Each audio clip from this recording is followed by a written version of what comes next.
জীবন একটাই, আর এই জীবন আমরা বারবার পাবো না। আর এই যে সময়টা এখন আমাদের কাছে আছে, এই সময়টাও কিন্তু বারবার ফিরে আসবে না। তাই এখন যখন শরীরে শক্তি আছে, মনে বল আছে, এই সময় এই জীবনটাকে মন খুলে উপভোগ করে নাও। আমার এটাই মত। ছুটির দিন হলেই তাই আমরা বেরিয়ে পড়ি নতুন কোনো জায়গায় ঘুরতে, যে জায়গায় আগে আমরা কখনো যাইনি। এবারে তেমনই একটা জায়গায় এসেছিলাম, লাভা। লাভা হয়তো অনেকেই এসেছো, কিন্তু এইটা আমার প্রথমবার আসা। আমরা যেহেতু নর্থ বেঙ্গলে থাকি, তাই যখনই ছুটি পাই, যখনই মন চায়, তখনই কিন্তু বর আর আমি মিলে দুজনে বাইকে করে বেরিয়ে পড়ি ঘুরতে। আমরা দুজনেই বরাবর বেশ ভালোবাসি, আর আমরা ভ্রমণ করি এই কারণেই যাতে আমাদের প্রতিদিনের জীবন নিয়মিতভাবে ব্যাহত না হয়।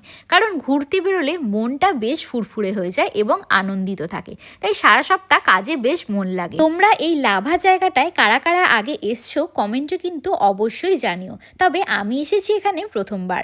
লাভার এই ভিউ পয়েন্টটা আমার তো বেশ ভালো লেগেছে। চারিদিকে বিশাল বড় বড় পাইন গাছের সারি, আর উপরের যে ভিউ পয়েন্টটা, ওখান থেকে কিন্তু সুন্দর পাহাড়ের দর্শন পাওয়া যায়। লাভাতে আমরা উঠেছিলাম খুব সুন্দর একটি রিসর্টের যদি ডিটেলস লাগে তাহলে কমেন্টে অবশ্যই জানিও, আমি ডিটেলস দিয়ে দেবো।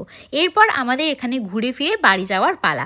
আজকের ভিডিওটা এখানেই শেষ করলাম, আবার দেখা হবে পরে অন্য একটা জায়গা নিয়ে।